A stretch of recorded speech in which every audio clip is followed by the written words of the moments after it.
Alright, so as promised, I am going to be trying to do something different with these videos, putting a little more effort in and maybe showing a little bit more of the progress. Still going to try and keep the overall video time down, but because the editing is going to take me more time, I might only do one video a week. I don't know. So first off, thanks everyone who commented, and by that I mean the one person who commented that wasn't friend or family. Appreciate that. I'm a little worried now though, actually, because all this fame, I might get recognized when I'm out on the street. I'm worried about my private life. Anyway, so today we are going to be doing some painting. I might actually get to doing the areas around the trim, and I'll probably start working on the trim just a little bit. But yeah, I'm going to show a little bit of the progress as I go, and probably some, fantastic action shots, hopefully sped up of me working through stuff.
So what you'll probably notice is I'm not going to bother to protect the floor in this room.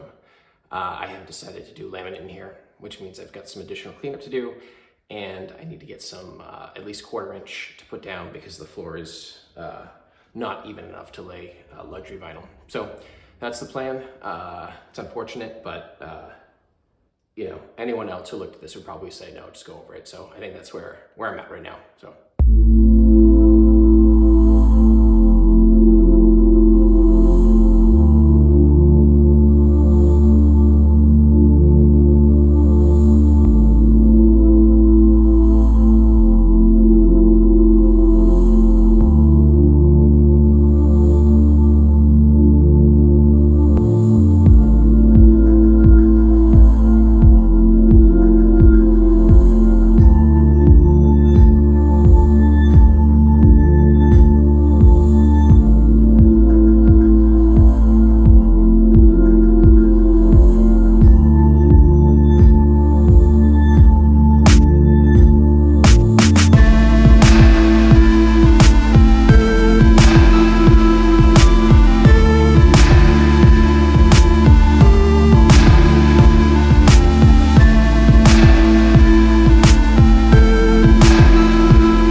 some of you may be wondering why I'm painting when obviously I've got holes all over the walls and, you know, various things going on here that obviously aren't reflective of something that's finished. I have a good answer for that.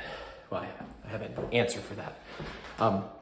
The reason why is because by putting a fresh coat of, in this case, primer on the wall, I can see a lot of the inconsistencies or the holes, the divots or whatever in the wall, and I can go over it again with mud and then paint it again. Because, you know, my reality is I will be pouring many more gallons of paint and primer in this place.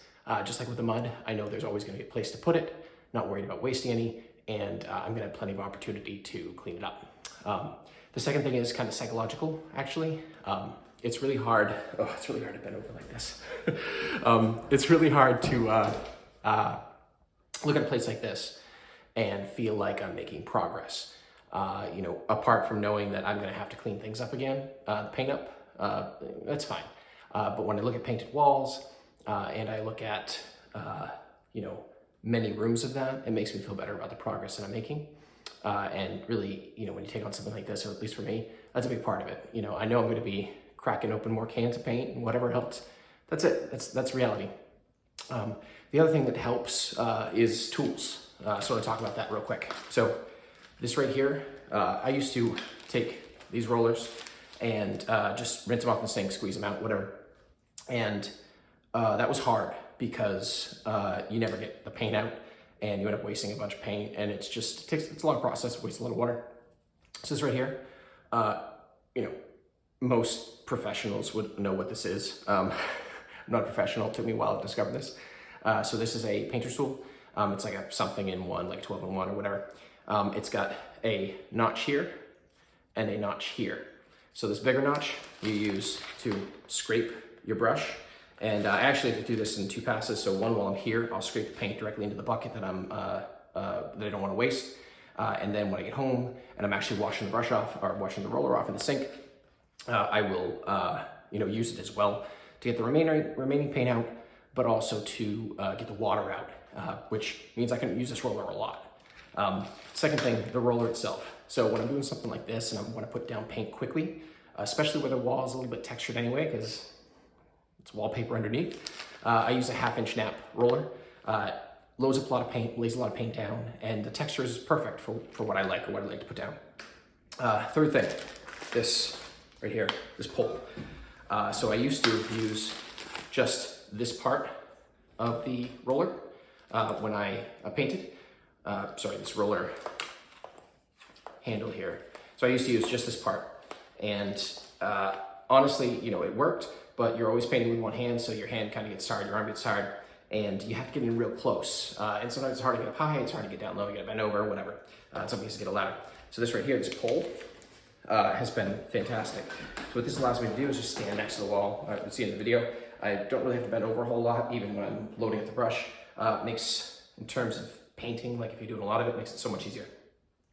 Third thing, this plastic bag.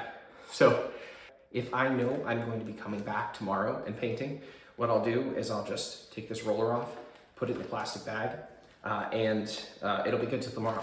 It'll probably be good for a couple weeks. In some cases, you know, I've had them out for 4 weeks, maybe even a month, and it's been fine. The fourth thing, these clothes. So right, this is ridiculous, right? But I'm wearing jeans that I bought, I don't know how many years ago, and this sweatshirt that I painted with and got paint on. Essentially, I don't worry about these. I actually rub paint that I get on my hands or wherever, all over my pants. I just don't think about it, don't have to worry about it. And it's just fantastic because it takes one more bit of worry out of the equation, and I just don't have to think about it. So yeah, I'm actually going to recover some of this paint using this tool, and then I am going to go around and start doing some of the finer details around all of the trim and the ceiling and whatever with just the primer. I'm gonna do a pretty quick job, but I'll share some of that.